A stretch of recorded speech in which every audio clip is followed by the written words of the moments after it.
everybody, to the Family Movie Night Podcast, episode 58. And this is a very special episode of the Family Movie Night Podcast. We are doing something we have never done before. I'll get to that in a moment. But first, I just want to say Merry Christmas. This is the last episode before Christmas, and we are so thankful you chose to listen here. And our goal is we're going to try to get this done in something we never have. We're going to get this done in 20 minutes or less. All right. So we are going to speed through this for the sake of, we want you to be able to listen to this before Christmas because we think this is a powerful episode. But first off, let me say hello to the hero of our podcast, little baby Jesus himself, Donnie Dorsey. How are you doing? Just chilling in the manger.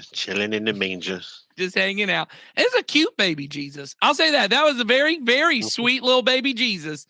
I wonder what the casting process was for that was like. Nope, that's an Uggo baby. Nope, that's we got to get a cute one. Imagine being the parent of one of the rejected baby Jesus. Your baby's not Jesus enough. You're not cute enough for Jesus. I bet the parents of baby Jesus are so stuck up. Imagine the resume when the actual cute baby Jesus goes, I played baby Jesus. Oh, okay. Well, you get the part. Okay. Exactly. What else you did? Exactly. Well, you've already heard from both the villain of our podcast, Sawyer Hewlett, and the mom of our podcast, Heidi Cooper. I am speeding through this, so let's go ahead and speed through what this podcast is about. Donnie Dorsey, you tell them what we do. On this podcast, we encourage every family at Community Christian Church to have a monthly movie night to help you and your children build memories, start conversations that'll matter. The goal of our family ministry is to help you raise your children to love Jesus and his way of life above all other things. And we know that critical to that is for you to have routine, regular times of connection, and shared experiences that'll help you build stronger relationships. And movie nights are great opportunities to do that because movies are not only an easy way to share laughter and joy together, fear and sadness in a safe environment, but they also give us a chance to talk about what matters most to us in ways that are meaningful and memorable. And on this podcast, we want to not only recommend some movies you can watch on your monthly movie night, but give you some ideas of conversations you can have with your children during or after the movie. And as always, the point of this podcast is not to add another thing to your list of things as a parent that you feel guilty about not doing. We just want to make it easier for you and your kids to enjoy being together so that you can build memories and have conversations that matter. So throughout our conversation today, remember, we just want to have fun and help you think through simple and easy ways to share your love of Jesus with your kids. And we think this, I was going to say movie, but that's not right. This is not a movie.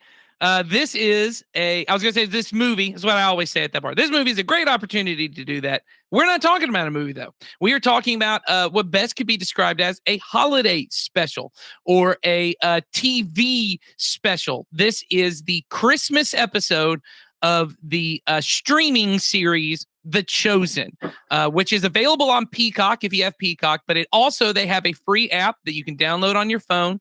The Chosen app, and then you can stream it from your phone for free to your TV. I know a lot of people in our church love The Chosen. People talk to me about it all the time because I host the Family Movie Night Podcast, and I am a pastor. People want to know, have I seen The Chosen? I have seen The Chosen.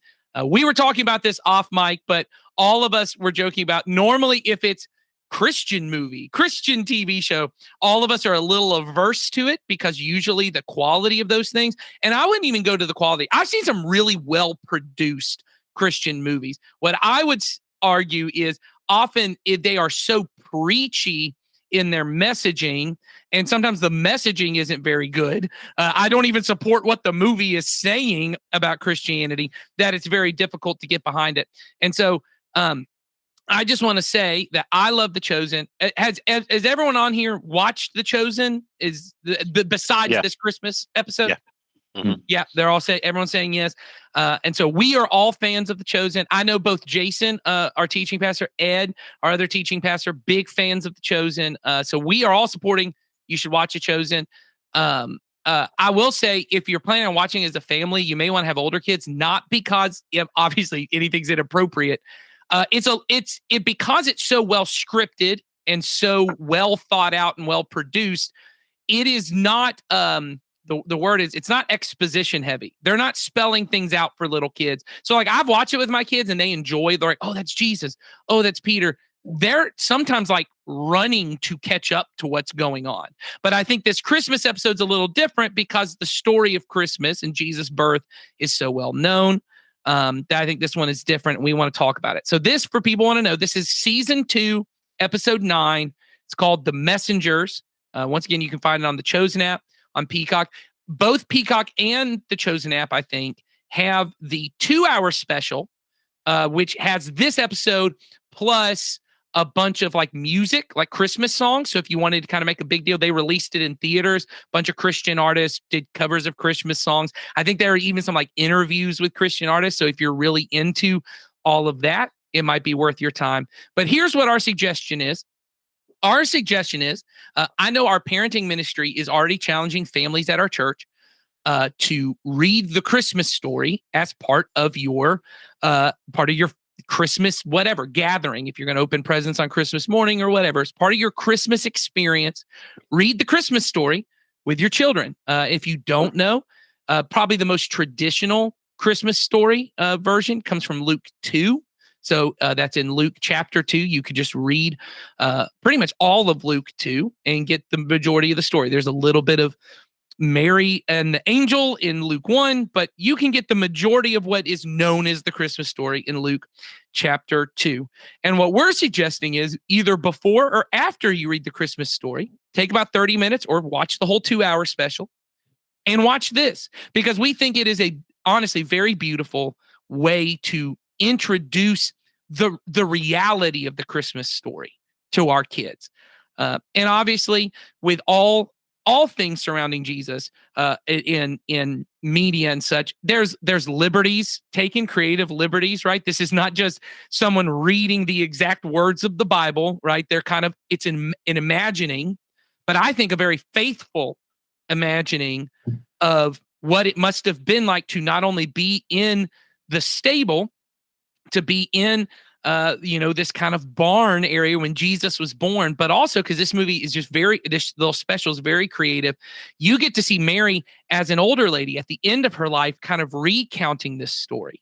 So we think it's very good. I've talked long enough. What I just want to spend the rest of our time talking about is we're not going to talk about any themes from this, because really there's not a lot of conversation to be had with your kids. Read the story, let them watch it. As you're watching it, make clear to them, hey, this is real. This is not some kind of fairy tale. This isn't like Elf. This isn't like Unaccompanied Minors. This isn't like things that they're sweet stories. And the idea is what matters is you have Christmas spirit. You have Christmas spirit, and that's what matters. This is about a man, a baby who was God. And he came because he loved us. And it changed not only the people around him, it changed the entire world. And then it's changed my life as mom or dad. And I want it to change your life. So let's talk about what we loved out of this. I just kind of want to just gush for the next, we got about a little over 10 minutes left to be done by 20 minutes. So I just want to go through and what are some things you loved about this, and even bring out specific things that you loved. I want to start with Sawyer. Sawyer, tell us some things that you love about this Christmas special. Yeah. So I think what I love most about this Christmas special is the same thing that The Chosen does in general. It kind of reads between the lines really well. It looks at the Bible and is able to go, okay, what would this be like in the real world, in the moment, and stuff like that. And I think there's no better example of that in this episode than just Mary and Joseph's relationship throughout the whole episode. When I'm reading my Bible, I never read them like a married couple. And that's exactly how this episode portrays them. And I love that. I love all of the difficulty that they go through. And I love kind of the just the candid relationship that they have that feels real and like relatable. And then I did not think, I watched it late last night. And I did not think that I was going to get emotional during it because I was tired and stuff like that. I don't know if there's just some theatricality that adds the intense moment of Mary's birth and stuff, of Mary giving birth. But there's a level to which when that moment becomes tangible, I can't help but get emotional and stuff like that, because that's a very important moment for me personally, is the thing, which sounds weird to say, but like, yes, the birth of a baby that happened 2,000 years ago weirdly matters like a lot to me. And I don't know. The good news is, in the church, that's not weird to anybody. Exactly. That's the whole point. Yeah. But it's weird to say. I think it's very weird to like say out loud and stuff like that.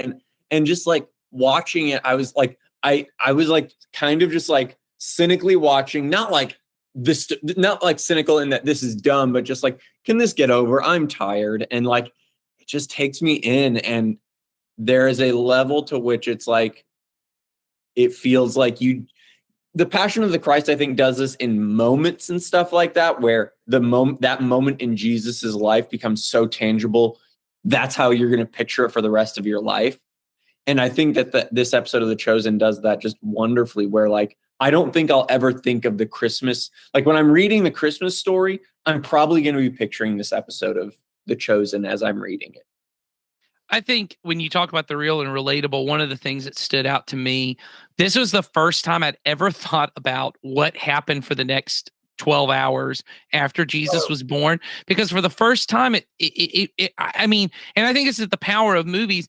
I remember the birth of my daughter, and like I remember being there, and the baby's really messy. My girl's their reaction was, ew. And I said, yeah, it's pretty messy. I said, plus the barn is messy. And the thought I had was, it had never occurred to me, after all of this, Mary's now got to be up every 2 hours. Every 2 hours she got to be, that's just like every mom, you got to be up, you got to be taking care of this baby. And then soon some shepherds, some like stinky, dirty, like construction worker type dudes are like, hey, I'm here to see your baby. Like, let me see that baby. Like, how just bizarre that must be. And like, it had never occurred to me, and it was such a beautiful moment. So I want to toss it now to, of course, the mom of our podcast, who has given birth a couple times. How did this? Yeah, how did this special work for you? What were some special moments? So yeah, I think just like the like Sawyer kind of mentioned, the relationship between Joseph and Mary. I appreciated that in such a deep way, because it was just so realistic. Like their fears, their kind of confusion, they're trying to just do the best with what they have. And when she says, I'm gonna make up his bed while you make up mine, and he's like, you're a mom already, look. And I was like right back in that, like young, scared, feeling like you're a child yourself, like what's going to happen. And then he's born, and I think for me, I was living out so much empathy and like introspection into what Mary was probably experiencing in that moment, because of having experienced it myself with, like you said, when your child is born, like, what it's like. And yeah, I just hadn't thought about that. I hadn't thought about those things that deeply or intimately, of what that would look like, and yeah, I mean, it was so beautiful. I was so glad that I watched it. Of course, I sobbed the whole time, pretty much. It's such a good show. It's really well done. And I think probably the thing I appreciate the most about it is that it's not pretentious. Like, it is just pretty real and raw, and everybody's a little messy and a little unpolished and a little like they just look like normal people. They look like the people that you don't necessarily think of them to be when you read the Bible. And so that's, I think, what I appreciate a lot about that show. That's wonderful. Absolutely. Yeah, I think it is such an emotional experience. It blew me away. And I actually hadn't watched this special. I've seen The Chosen, but I hadn't seen this special until this time. And it was just so emotional for me. But I know we're running low on time, and I talked too long. So I'm going to let Donnie Dorsey now. What were some of your favorite moments, or what was special to you about this?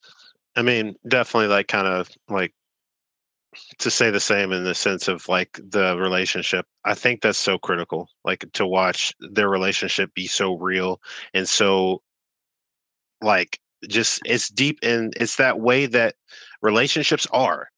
Like they're not perfect, they're messy, but in the messiness, good comes from it, which I really loved about Yeah. that.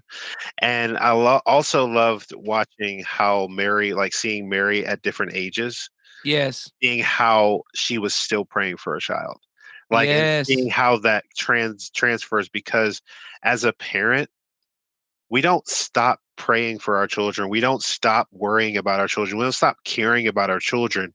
We just do it from a different perspective, or in this way, from a different posture.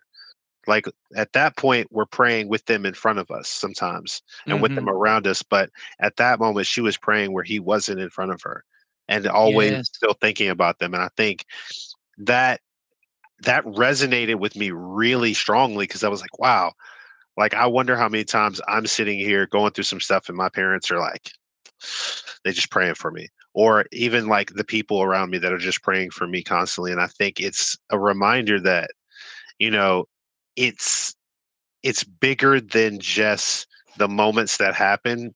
It's the whole encompassing thing that it is, and so I just loved it. It was great. One thing I loved that she said, sorry to interrupt, but you reminded me when she said that she wanted them to know and experience it from her perspective, have those accounts from her, because she said it's a reminder that he was one of us for a Yep. time. Yeah. And that line just struck me so much. Like the literal cloths, that she's presenting Mary with, as she's aging, she kept those as a reminder, like But this just like is every mother real. would. Yes, Yeah. yes, and I think, yeah, it's to think about that and to know, like, he's gone. You're looking at this from he's been gone for a while, but I'm holding on to this tangible evidence that this was real, and that no matter how crazy this story sounds, we know that this was the truth. And I think that's probably the whole reason we want to revisit that story every year, and we want to make it something that is so deeply ingrained within our children's memories and their hearts around Christmas, because it reminds us that our God did something that no other God has ever done, and that's he became one of us so that he could redeem all of us. Yep. So we're coming right up on the end of the time. I love everything everyone said. I think what Donnie said is honestly the part that was most powerful to me, was not just seeing the manger, but seeing Mary as an older woman and being able to really see some special things about the early church. The fact that she refers to James and John, who weren't her sons, as our boys. Tell me how they're doing. There's this familiar aspects to everything that kind of happens. This relationship between the two Marys, Mary Magdalene and Mary, the mother of Jesus, just the way that there's this deep love, and that conversation where Mary Magdalene says to her, I miss him so much. And she has tears in her eyes. And she says, I guess you'll get to see him before I will.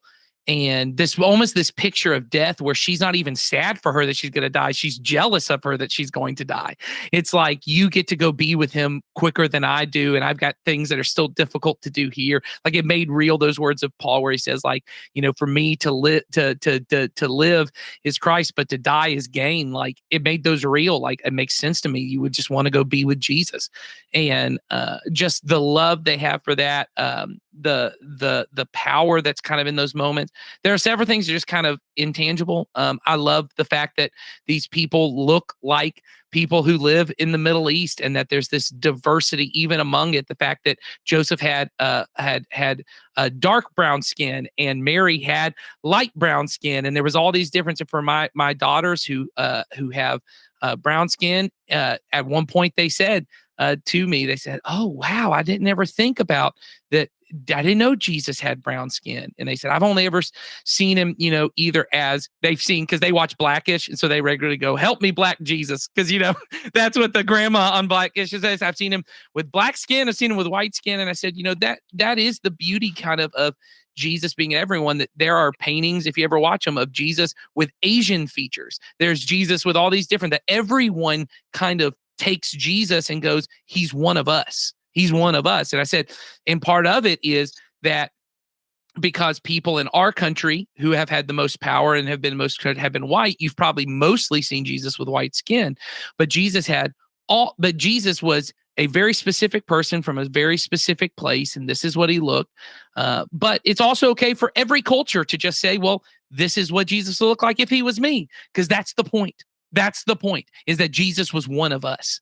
And so the specificity is beautiful, but then also the plurality of it is beautiful. It's all things. And I think that was beautiful. Being able to have that conversation with my kids was beautiful. All of those different conversations are really important. And I don't know how those would happen without this kind of stuff. And so that was beautiful. Like you've all said, the realism of it, the emotion of it. And I think I said this before. I don't think this is the best acted TV special I've ever seen. I don't think it's the best written TV special I've ever seen, but this may be the best TV special I've ever seen. It is more than the sum of its parts. And I'm not saying that like God blessed this special. God blessed what it did in my heart. And I know that the Holy Spirit was active when I watched it. And I've heard from several people, if you are a believer, it's the same thing. So I'm not saying God blessed this TV special. I don't want to get into all of that, but I think he will bless you as you watch it if you do it in the right spirit. And so I think it will be a blessing to you and your family. So we're just over 20 minutes. I want to wrap it up there.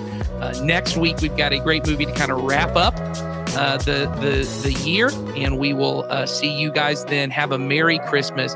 Teach your children to love Jesus and his way of life. We'll see you next time.